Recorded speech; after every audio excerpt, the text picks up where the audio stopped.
Tahukah kalian, karomah Syekh Jumadil Kubro, manusia sakti itu bukan yang kebal senjata, bukan yang bisa terbang. Suatu hari murid dari Syekh Jumadil Kubro bertanya, "Tuanku, engkau bisa berjalan di atas air."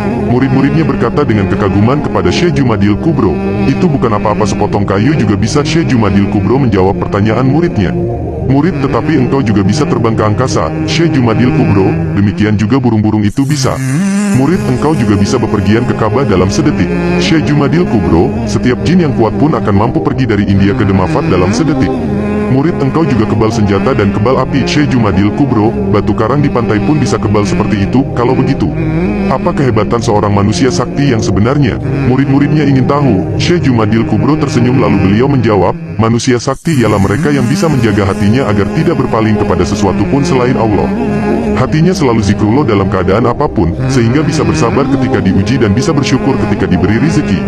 Dengan zikirnya maka rasanya rata datar seperti air sehingga tidak senang ketika dipuji dan tidak sakit hati ketika dihina.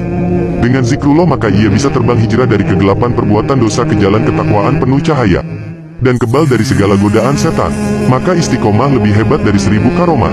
Di zaman Sayyid Jumadil Kubro beliau dijuluki Pandito Ratu karena mempunyai ilmu rahasia kaisaf laduni yang langsung dari Allah, seperti Nabi Khidir yang mengetahui hal gaib dan ilmu-ilmu rahasia yang tidak diketahui oleh umum. Syekh Sayyid Jumadil Kubro merupakan tokoh kunci proses islamisasi di Pulau Tanah Jawa yang hidup sebelum Wali Songo. Beliau seorang kutubul alimin, wali mursyid agung, sultan aulia terbesar di zamannya. Penyebar Islam pertama yang mampu menembus dinding kebesaran kerajaan Majapahit. Syekh Sayyid Jumadil Kubro adalah cucu ke-18 Rasulullah Muhammad dari garis Sayyidah Fatimah Az-Zahra. Semoga kisah ini ada hikmahnya, dan menjadikan kita semuanya istiqomah di jalan yang diridai Allah Subhanahu wa Ta'ala.